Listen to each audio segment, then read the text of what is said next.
BRS ఎమ్మెల్యేల ఫిరాయింపు కేసుపై supreme court కీలక ఆదేశాలు జారీ చేసింది. ఫిరాయింపుల విషయంలో తెలంగాణ అసెంబ్లీ స్పీకర్ను హెచ్చరించింది సుప్రీం ధర్మాసనం.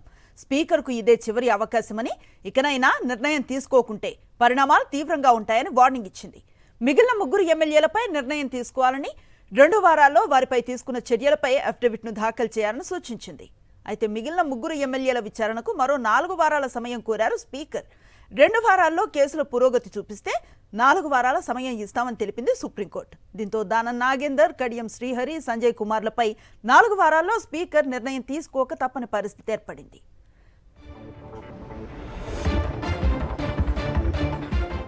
బీఆర్ఎస్ ఎమ్మెల్యేల ఫిరాయింపు కేసుపై సుప్రీంకోర్టు కీలక ఆదేశాలు జారీ చేసింది. ఫిరాయింపుల విషయంలో తెలంగాణ అసెంబ్లీ స్పీకర్ను హెచ్చరించింది సుప్రీం ధర్మాసనం. స్పీకర్కు ఇదే చివరి అవకాశమని, ఇకనైనా నిర్ణయం తీసుకోకుంటే పరిణామాలు తీవ్రంగా ఉంటాయని వార్నింగ్ ఇచ్చింది. మిగిలిన ముగ్గురు ఎమ్మెల్యేలపై నిర్ణయం తీసుకోవాలని, 2 వారాల్లో వారిపై తీసుకున్న చర్యలపై అఫిడవిట్ను దాఖలు చేయాలని సూచించింది. అయితే మిగిలిన ముగ్గురు ఎమ్మెల్యేల విచారణకు మరో 4 వారాల సమయం కోరారు స్పీకర్. 2 వారాల్లో కేసుల పురోగతి చూపిస్తే 4 వారాల సమయం ఇస్తామని తెలిపింది సుప్రీంకోర్టు. దీంతో దానం నాగేందర్, కడియం శ్రీహరి, సంజయ్ కుమార్లపై 4 వారాల్లో స్పీకర్ నిర్ణయం తీసుకోక తప్పని పరిస్థితి ఏర్పడింది.